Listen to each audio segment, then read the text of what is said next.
Good morning. Good morning. So I missed you guys yesterday. I have been so busy with the start of um, the school year. As most of you know, I'm also a professor. I have like 50 jobs. I just love teaching. I love it. So school started, and yeah, so I've been busy catching up on getting all that ready that I did not get the Monday. So it's not Monday anymore, but I'm just going to talk about. I want to talk about love bombing. Let's jump right into it. I talked about this on like one of my last lives briefly, but I want you guys to know what you need to be looking out for if you're dating, getting to know someone, starting a relationship, whatever have you. Uh, you need to know what love bombing is. So, if you have not heard of it, it typically goes hand in hand with a narcissistic relationship. Love bombing is when this person has just met you, yet they are so head over heels in love with you immediately. And what does this look like? They are constantly calling you, constantly texting you. They might have even said they love you. They might have even said they want to marry you right now. It's just like you're being bombed by love. That is love bombing. The interesting thing is, as humans, we all have a desire to be loved. That is a basic instinct. And if you are in a relationship with a narcissist, they understand your desire to be loved, because it's a human feeling, human emotion, and they will mirror that to get what they want out of you. And the love bombing stage is very swift, very fast, starts immediately, and just as soon as it starts, it ends just as quickly. That's called discard and the devaluation stage. What happens is you get so caught up in all the attention that you're getting from this person, and all the things that they're saying about you and how much they love you. You're so beautiful, you're so great, and you're just like, wow, I've never felt this before. Like, I've never seen someone fall so hard for me so soon and so quickly. This must be the real thing. This must be it, you know? One thing you'll notice when you are in the love bombing phase is you have been giving a lot of information about yourself, but this person is a bit more reserved, or they don't share too much about themselves, but you're being interviewed essentially, and you're giving them all this fuel, everything, so they know just exactly how to love bomb you. You might, be asked, so what are some things you look for? What do you like? Which is a typical question, so it wouldn't really raise a lot of concern, but then they'll do it. So I love flowers. You're getting flowers every day. I love morning text. You're getting a good morning text, a good night text. You're talking all day, right? What differentiates love bombing from a typical relationship, an average relationship where you're just getting to know each other and you're in that puppy love, that beginning phase, is the way it ends. And it's going to end. It is going to end. And it ends by discarding you. So even in an average typical relation, you have that honeymoon phase, and things might fizzle out a bit, and you might have to do different things to kind of keep the romance going. That's normal. That's normal, because the body is, we're starting to get used to being around that person. The receptors aren't firing off immediately. We're getting comfortable with that person. But that person doesn't stop being who they are. You understand? If I'm gonna open the door for you, I'm gonna open the door for you all the time. If I'm preparing food for you, that's something I enjoy doing all the time, right? If I'm saying good morning, I love you, whatever, that's something that happens all the time. It is a character trait, so it's not going away. Whereas with the love bombing, you might say one time, you used to always message me good morning. You used to always say you love me. What happened? I haven't, you kind of went MIA. Do I have to do that all the time? They'll start to get snappy, right? And they'll start to make you feel like you're just being needy. Why do I have to do that? Why, I love you. Why do I have to say I love you? I'm tired. I'm this and that. And it's almost a bit of it's like they start to resent you for expecting them to uphold what they've been doing all along. And it happens very quick. Just as quick as you're pulled up, you're dropped down just as quick. Like you feel it. And then you'll get slight jabs because the discard happens immediately after. And discard is basically just throwing you away. So it might even be something as simple as when we first met, you used to always wear your hair a certain way. Now you rarely change your hair up. Mind you, you've known each other for 2 months.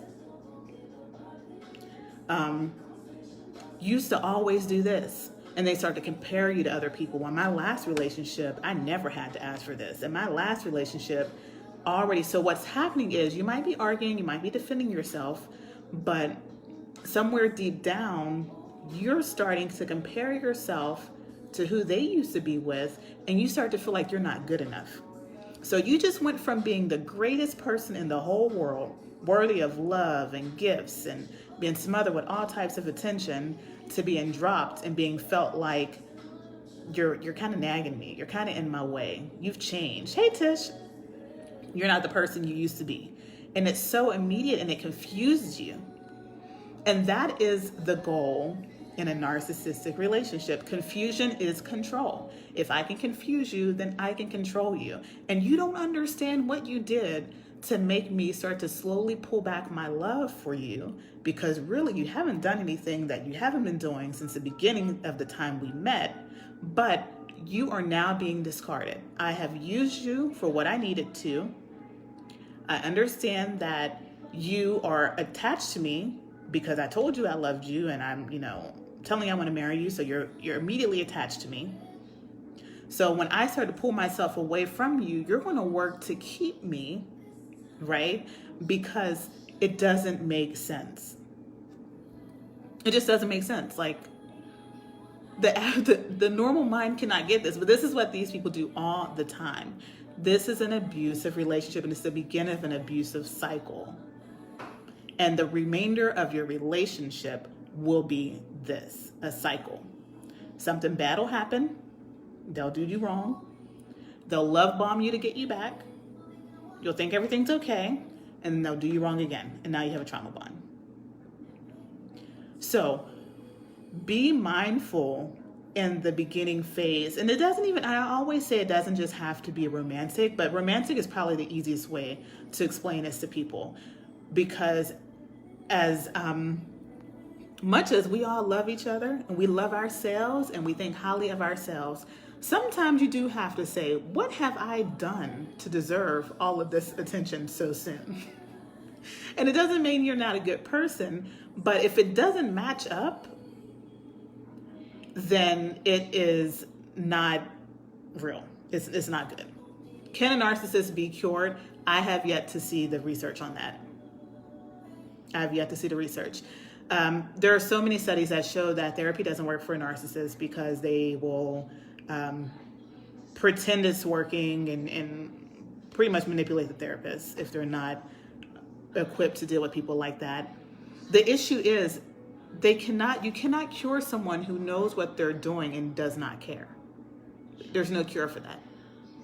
You can cure someone who is actively trying to stop an addiction, right? Because that's essentially what this is, to an addiction of using people and getting all that you can from that person and then dropping them. That high, this a high to them. They love it. So no, there's no cure. The person has to want to change. There is absolutely no cure. And narcissism is a very spiritual, it's a very spiritual condition. And spiritual in a sense where they thrive off of good energy, deplete the energy source like a vampire, and then go on to a new source. It's not in our human nature to intentionally destroy people. And so many times with the when dealing with a narcissistic person, it pushes a person to suicide. So very often people who are in narcissistic relationships, it's already abusive. If you were to talk to them and they got out of it and you ask them, have you ever had suicidal thoughts? They will say yes. 9 out of 10 times, they've at least had some thoughts of self-harm or something, because the pain is so great, they don't know how to escape it. And the pain combined with the control. You know, so you are with someone who is mistreating you, but you feel like you can't get out of that. The feeling of not being able to escape is enough to send even the most sane person into a downward spiral. So that's why the only way out of a narcissistic relationship is no contact. No contact, or a gray rock method if you have, you know, children or family members or whatever. But they definitely have mastered manipulation. They've mastered the mirroring. They've mastered how to give you what you want emotionally. So if that means that you are a very giving person, it may start out with the relationship being a giving relationship. And then next thing you know, you're the only person giving, you know, things being taken essentially from you. So it's a very, I describe it to someone as a very insidious form of abuse. A person who's never dealt with a narcissistic parent, sibling, significant other, whoever, if they've never experienced a narcissistic relationship, they do not understand what it means to be in a narcissistic relationship. And they will continuously ask you questions to try to understand that. And I mean, it's not a bad thing, but understand that if you've never been in a narcissistic relationship, you don't understand. You don't get it. You can do the research and education to get it. And that's what I try to do. I try to research and, you know, I try to educate people on how they can be an ally, how they can be supportive to someone who's come out of that. Because what it does to the person's, what it does to your mental is so extreme. There are side effects even after you're out of that relationship. So if you're being love bombed, and you've been love bombed in your relationship, yes, because they're extremely controlling by a parent, a sibling, whatever. So let's say as a parent, they mistreat you, they're mistreating you, and next thing you know, they're giving you gifts, or I'm so sorry, you know, I'm gonna be a great mom, I'm gonna be a great father, come over for dinner. They're pulling you back in. They pull you back in. And then you let your guard down, and then they drop you again. The brain doesn't understand that. The brain doesn't know what that is. So you begin to disassociate yourselves a lot of times. So a lot of you guys who are watching in, who have been in a narcissistic relationship, know you're not getting older and forgetting where you put your keys. That is a side effect of narcissistic emotional abuse. It is. Memory loss is a side effect because your body, your brain has tried to learn how to protect you. And in order for you to keep going back to that person, you kind of have to start to forget some things or disassociate some things. And it's a very, look it up. If you don't, you know, if you want to know more about it, look it up. The memory loss associated with narcissistic abuse is a real thing. You'll repeat yourself. You've been made to doubt yourself. So a lot of your decision making and the choices you do, or where did I leave my car? Where did I put my shoes? What did I have to do today? What do I need? What, you know, it's a sign. It is a symptom. But the good news is it can be restored. You just have to remove yourself from that. Yes, supporting someone who has come out of that type of relationship is heartbreaking. It's really, really hard because it's almost, I can kind of like compare it to initially adopting a wounded animal. You know, they're a bit jumpy, they're a bit, you know, shaken up because they've just gone through so much, and they've already learned how to walk on eggshells, so they don't want to burden you with their issues. They don't want you to have to feel like you're being that support for them because they're not used to having support. So it really should be illegal. It should be illegal. The damage it does to people is unreal. And that's why I speak up so loudly. I speak up extremely loudly on any form of abuse, and especially narcissistic abuse, because it's a very unseen. Michael, I was waiting for you to join. I was talking about love bombing. The best example that I can give anyone is the movie The Invisible Man. That is a very, I don't know if it's art imitating life or life imitating art. I have no idea. But that is a prime example of narcissistic abuse. She was telling everyone in this movie that this man was trying to kill her, that he was stalking her, and no one could see it. And it's so true. A lot of people don't see it because they're so charming, they're so different around other people. You know? So I encourage people, when you are dating, get to know that person. Give them a chance to talk. If they are constantly bombing you with this affection, and it'll probably make you uncomfortable initially because you're not used to it, because the average person doesn't date that way. So it should make you uncomfortable. But they're just giving you everything and everything and everything. It won't last long. It won't even last longer than probably 2 or 3 months. Because you cannot keep that high going for that long. It's like an addict getting a hit. The hit doesn't last long, and when you fall, you fall. And then you'll spend the rest of your relationship searching for that high that you got in your love bombing phase, while they've already moved on. Because just like vampires, they need that supply. And if you're not careful, you can become recycled supply. There's so many terms for that. I won't get all into it, but the point is, trust your gut instinct. If you feel like you're getting too much too soon, say to that person, you don't always have to do X, Y, and Z. You don't have to do this. I don't want to accept that, and see how they respond. Because they're wearing a mask, and the mask doesn't stay on forever. It'll come off. You'll see chips in the mask every now and then. Pay attention to that.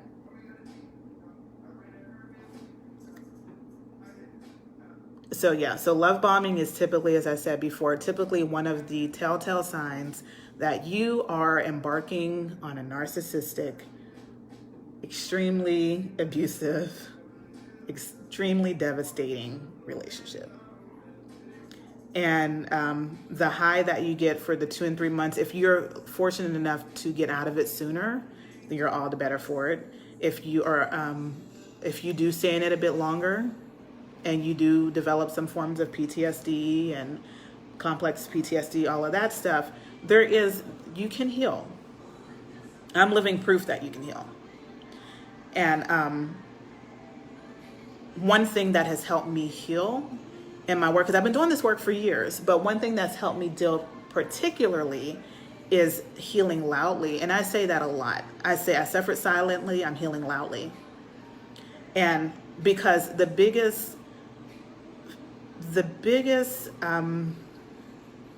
what scares a narcissist the most is, I say, self-love, and put them on blast. They don't want to be put on blast. It's not going to work if everyone knows the type of person they are.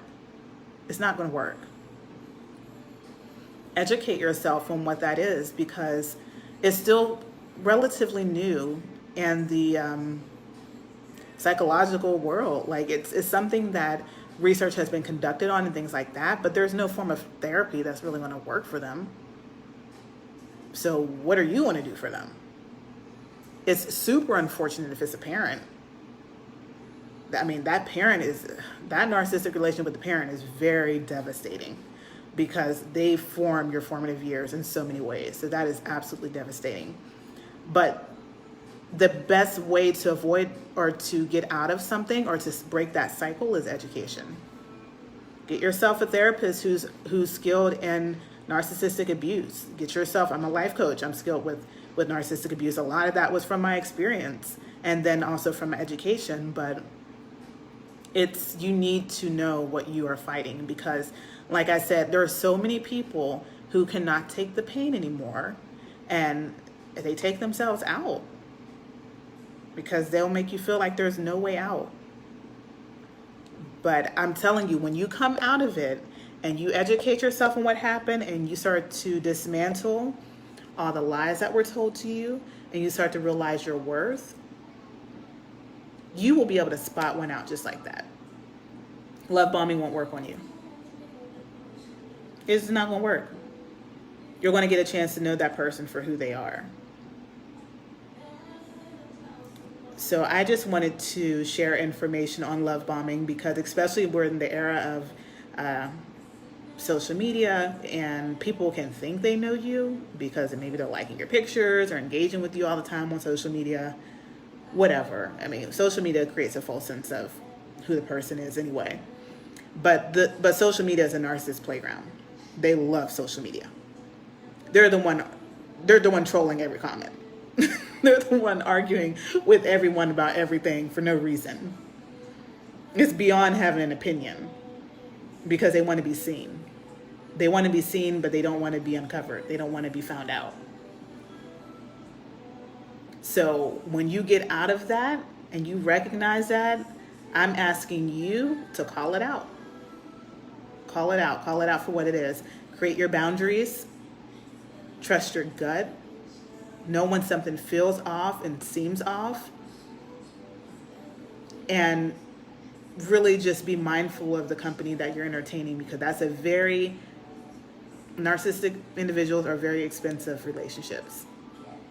They're emotionally taxing, mentally taxing. It's just very difficult.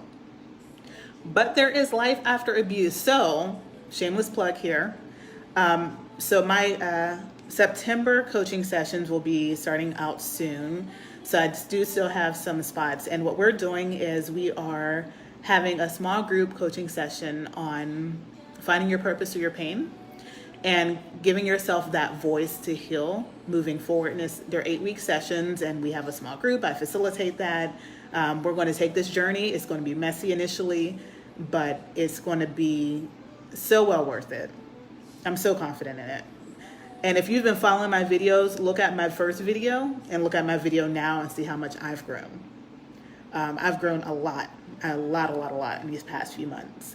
So I'm so excited about that. You can definitely, it's not just for women, it's for men and women, because men experience domestic violence and domestic abuse and, from family, from a workplace. Most of us have experienced something toxic. But if you're looking to have the tools to move forward, regain your power, redirect your energy, align yourself, let me help you and let me facilitate that. And please join one of my coaching sessions, because we do have limited space, and it's just, you just don't want to miss it. You just don't want to miss it. And I'm really not even trying to sell you anything other than peace.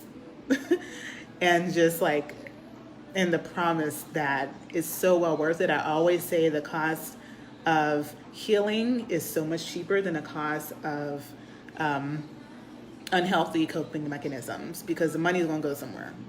Alcohol, other addictions, whatever. But especially during times like this when we're so isolated in a lot of ways, if you're isolated with someone who's abusive, like you have to reset your mind. You have to. It's very, very, very scary. So please message me if you're interested in that. Like I said, sessions are starting up next month. And as part of your completion of the program, you are all going to get customized t-shirts that says Healing Loudly Since 2020. And it's going to be for this year because you'll be part of the program, the class. So it's exciting. It's just a reminder, that you've done this, you've put in that work, you have done what you need to do to heal. And it's a movement I'm trying to start. I'm not going to lie. I am okay with healing loudly. It is a movement I'm trying to start. You do not have to be silenced. And I'm all about speaking up, because an abuser's thing is always, don't tell anyone. No one will believe you. You're being dramatic. Nope. We are speaking up all 2020 and 2021 and 2022, whatever years are coming. It's so important to empower yourself and embolden yourself. And you're not victims, you're survivors. But it's important to speak up. All right. Well, thank you guys. That's all for now. See you soon.